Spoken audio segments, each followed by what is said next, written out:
Air compressor update. I've gotten rid of the two smaller storage tanks in the wet and the dry tank setup that were two smaller independent tanks. This tank as well as a 7-gallon. Got a really good deal on this 25-gallon Craftsman air compressor.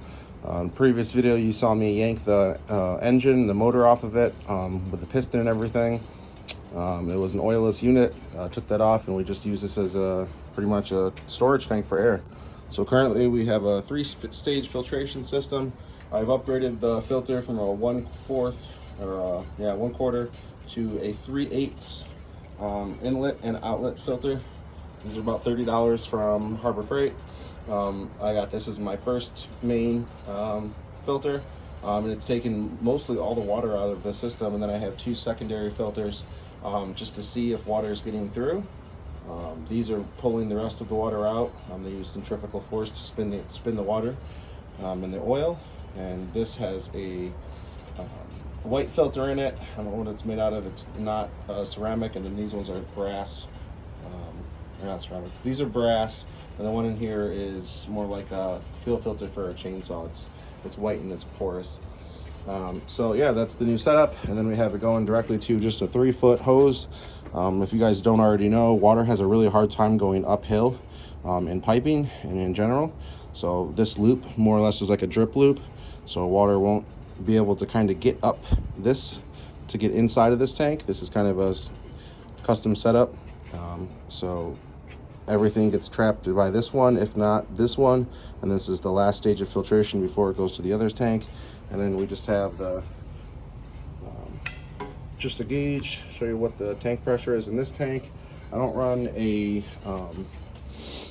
blow-off valve or pop-off valve, burst valve in this one. I gotta get another T and tee off so I can add that to this because this one doesn't have one, just in case in the summer or something like that, if it does get over the pressure. The tank's rated for 135. This tank's rated for 135, so I think we're going to be golden, but just for safety's sake I will put a burst disc on it, or a pressure relief valve as they call it. We'll just add that into another tee, probably tee it off the top. So, but yeah, that's the setup so far. We're just using that for a portable air tank. So currently we have 30 plus 25, we have 55 gallons of tank storage. And just these two tanks, they're both on wheels, both have drains. So this is the new updated setup from what it was before. Thanks again for watching. Everyone take care. If you like this video, don't forget to like and subscribe for more. I have a paint gun that I got from Harbor Freight, and I'll be doing a video on that as well soon. And we also got a pneumatic staple gun from Harbor Freight as well. Got it on Marketplace, got a really good deal on it. Does brad nails and staples.